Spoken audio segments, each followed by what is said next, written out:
Hello, আসসালামু আলাইকুম। Welcome to Marufa's cooking world. আজকে দেখাবো গরুর মাংস দিয়ে একটা দারুণ রেসিপি। অল্প কিছু গরুর মাংস হলেও এটা রান্না করার পর পরিমাণে এতটা বৃদ্ধি পায় যে 4-5 জন অনায়াসেই খেতে পারবে। এটা খুবই সাশ্রয়ী আর খেতে অনেক বেশি সুস্বাদু একটা আইটেম। চলুন দেরি না করে রেসিপিতে যাই। এখানে প্রথমে আমি দেখছেন কিছু গরুর মাংস নিয়ে নিলাম। ঠিক কতটুকু ছোট করবো এটা বোঝানোর জন্যই আসলে আমি একটা পিস কেটে দেখাচ্ছি। আমি রেগুলার সাইজের একটা মাংসর পিসকে 6টা টুকরা করে নিয়েছি। দেখেন আমার এখানে কতটুকু হয়েছে। আমি একটা বাটিতে তুলে নিচ্ছি, ভালোভাবে ধুয়ে পরিষ্কার করে নেব। আপনারা চাইলে একটু বড় বড় রাখতে পারেন, তবে ছোট ছোটই আসলে বেশি মজা লাগে। এইভাবেই ট্রাই করে দেখবেন। এখন একটা প্যানে আমি কিছুটা সরিষার তেল নিয়ে নিচ্ছি। আপনারা চাইলে সয়াবিন তেলও ইউজ করতে পারেন। এরপর আমি পেঁয়াজ দিয়ে নিচ্ছি। এটা আসলে আমি বেরেস্তা করে নেব।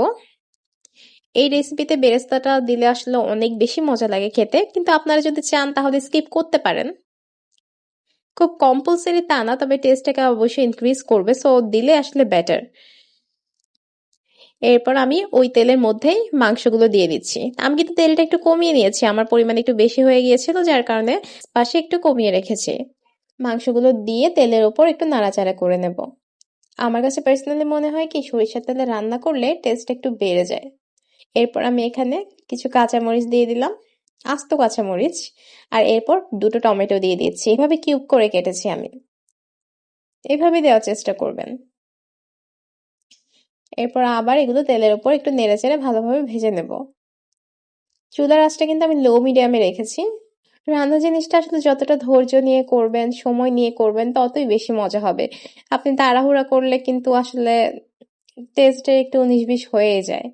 মাংস থেকে কিছুটা পানি বের হবে, ওই পানি দিয়েই কিন্তু হালকা একটু কুক হতে থাকবে। মোটামুটি অল্প পরিমাণে যখন পানি বের হয়ে এসেছে, তখনই আমি এখন সব মশলা দিয়ে দেব। এরপর এখানে আমি 2 চা চামচের মতো রসুন বাটা, 2 চা চামচের মতো আদা বাটা দিলাম। রসুন বাটা আর আদা বাটাটা আসলে সমান পরিমাণেই দেবেন, কম বেশি করার প্রয়োজন নেই। এরপর আধা চা চামচের মতো হলুদের গুঁড়া, 1 চা চামচের মতো মরিচের গুঁড়া। মরিচ যদি আপনারা একটু ঝাল বেশি পছন্দ করেন আর একটু বাড়িয়ে দিতে পারেন। আধা চা চামচের মতো ধনিয়া গুঁড়া, আধা চা চামচ থেকেও কম পরিমাণে আমি জিরার গুঁড়া দিচ্ছি। এরপর আমি লবণ দিয়ে দিচ্ছি আধা চামচের মতো। লবণটা একটু কম করেই দিবেন, পরে যদি প্রয়োজন পড়ে আবার দেওয়া যাবে। আমি এখানে একটু জয়ত্রী গুঁড়া আর একটু জয়ফল গুঁড়া দিয়ে নিয়েছি। আপনাদের কাছে যদি না থাকে তাহলে স্কিপ করতে পারেন, তেমন কোনো সমস্যা নেই। এরপরে কিছু পেঁয়াজ কুচি দিয়ে নিয়েছি, ভালোভাবে নাড়াচাড়া করে মাখিয়ে নিচ্ছি। এরপর ঘোড়া দিয়ে দিচ্ছি। কিছুক্ষণ পর ঘোড়াটা তুলে আমি গরম মশলার গুঁড়া দিয়ে দিচ্ছি। এখানে কিন্তু আমি আস্ত মশলা ইউজ করিনি। আপনারা চাইলে দিতে পারেন আস্ত মশলা, কিন্তু আস্ত মশলা আসলে খাওয়ার সময় আবার দাঁতের নিচে পরে আলাদা করে রাখতে হয়, একটু ঝামেলা মনে হয় আমার কাছে, যার কারণে আমি এখানে গরম মশলার গুঁড়োটা দিয়ে নিয়েছি। আপনারা চাইলে কিন্তু ডিরেক্ট বাসায় গরম মশলার গুঁড়োটা রেডি করতে পারেন, আর যদি ওই বাজারেরটা দিতে চান তাহলে ওটাও দিতে পারেন। আমি বারবার এইভাবে ঢাকনা দিয়ে দিয়ে কিছুক্ষণ করে করে কষিয়ে নিচ্ছি। আমি কিন্তু খেয়াল রাখছি যেন পুড়ে না যায়। এরপর আমি গরম পানি দিয়ে দিচ্ছি, 1 কাপের চেয়ে একটু কম পরিমাণে। প্রয়োজন পড়লে আবার দেব, বাট প্রথমেই খুব বেশি দিয়ে দেব না। মোটামুটি গরুর মাংস সিদ্ধ হতে আমার যতটুকু লাগবে মনে হয়েছে 1 কাপ থেকে কিছুটা কম, আমি ততটুকুই দিয়েছি। পানিটা শুকিয়ে গেছে।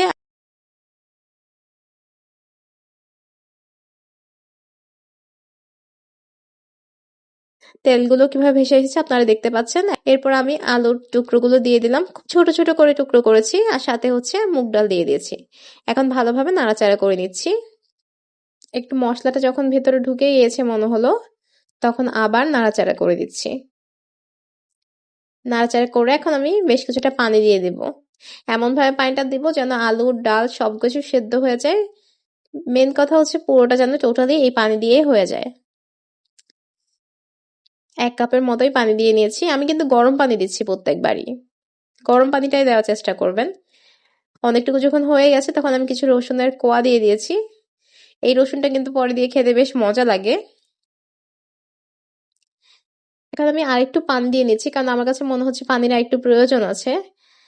আসলে আমরা যখন নামাবো তখনও কিন্তু একটু একটু ঝোল থাকবে। আমরা সবাই জানি যে আলু আর ডাল কিন্তু পানিটা টেনে নেয়, সো একদম যদি মাখা মাখা অবস্থায় নামাই তাহলে কিন্তু খুব বেশি শুষ্ক হয়ে যাবে, খেতে ভালো লাগবে না। তাই একটু পানি থাকা অবস্থায় কিন্তু আমরা নামিয়ে ফেলবো। মোটামুটি যখন হয়ে গেছে তখন বেরেস্তাগুলো দিয়ে দিচ্ছি। লাস্ট পর্যায়ে এই বেরেস্তাটা কিন্তু অনেক বেশি ইউজফুল, অনেক বেশি টেস্ট ইনক্রিজ করতে হেল্প করে, আর বেরেস্তাটা কিন্তু খেতেও খুব মজা লাগে। বেরেস্তাটা দিয়ে আমি ভালোভাবে নাড়াচাড়া করে নিচ্ছি যেন ফ্লেভারটা সব দিক দিয়ে ছড়িয়ে পড়ে। হয়ে এসেছে কিন্তু, আমি কিন্তু এই পর্যায়ে নামিয়ে দেবো, খুব বেশি শুষ্ক করে ফেলবো না। এই আইটেমটা কিন্তু খুবই অল্প পরিমাণে গরুর মাংস দিয়ে আপনার পুরো পরিবার 2 বেলা অনায়াসে খেতে পারবে। খেতেও কিন্তু খুবই সুস্বাদু, আর অল্প পরিমাণে মাংস বলে যে মাংস খুঁজে পাওয়া যাবে না এমন কিন্তু না। প্রতি লোকমায় লোকমায় মাংস পাওয়া যাবে, আর বাচ্চাদেরও কিন্তু এটা অনেক পছন্দ হবে। বাসায় একবার অবশ্যই চেষ্টা করে দেখবেন। আর যদি ভালো লাগে রেসিপিটা অবশ্যই লাইক করবেন, কমেন্ট করবেন আর শেয়ার করে দিবেন। ধন্যবাদ সবাইকে।